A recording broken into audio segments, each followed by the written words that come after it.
सुप्रभात। प्रेमानंद जी महाराज, प्रेमानंद जी महाराज, श्री हित प्रेमानंद गोविंद चरण जी महाराज वृंदावन के एक अत्यंत प्रसिद्ध संत हैं जो राधा रानी और श्री कृष्ण की भक्ति के लिए जाने जाते हैं।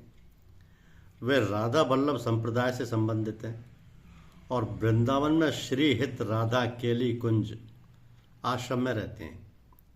वे अपने सत्संग के माध्यम से लोगों को नाम जप और सादगीपूर्ण जीवन की शिक्षा देते हैं, भले ही उन्हें किडनी की गंभीर बीमारी है।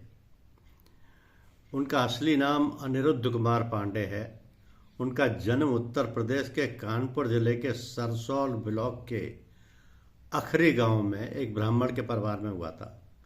उन्होंने मात्र 13 वर्ष की आयु में सांसारिक जीवन त्याग दिया और संन्यास ले लिया। पहले वे वाराणसी में गंगा किनारे रहे और साधना की, फिर वृंदावन आ गए। वे राधा कृष्ण के परम भक्त हैं और रसिक संतों की परंपरा से आते हैं। वे कथा सत्संग के द्वारा लोगों को मोक्ष और प्रेम मार्ग पर चलने की प्रेरणा देते हैं।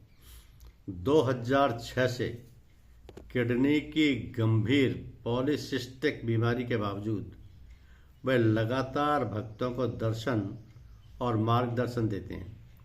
उनका आश्रम श्री हित राधा केली कुंज परिक्रमा मार्ग वृंदावन में है। उनके दर्शन के लिए सुबह 9:30 बजे आश्रम में टोकन मिलते हैं। उनके प्रवचन और जीवन शैली का मुख्य उद्देश्य सांसारिक मोह त्याग कर भगवान में मन लगाना है।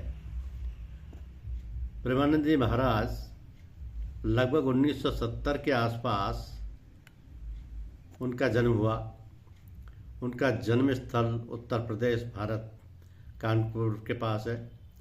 वृंदावन के संत हैं, राधा कृष्ण भक्ति के प्रचारक हैं।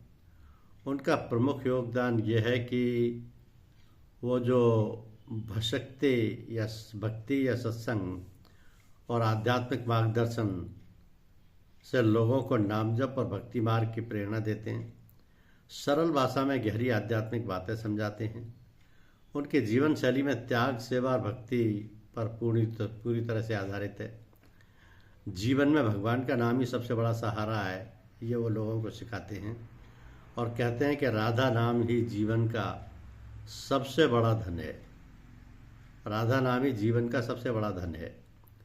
ये अनिरुद्ध कुमार पांडे इनका मूल नाम है।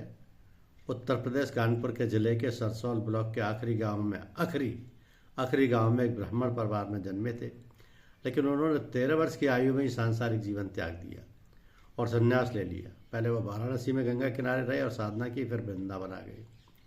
2006 से किडनी की गंभीर पॉलीसिस्टिक बीमारी के बावजूद वे लगातार भक्तों को दर्शन और मार्गदर्शन देते हैं। धन्यवाद।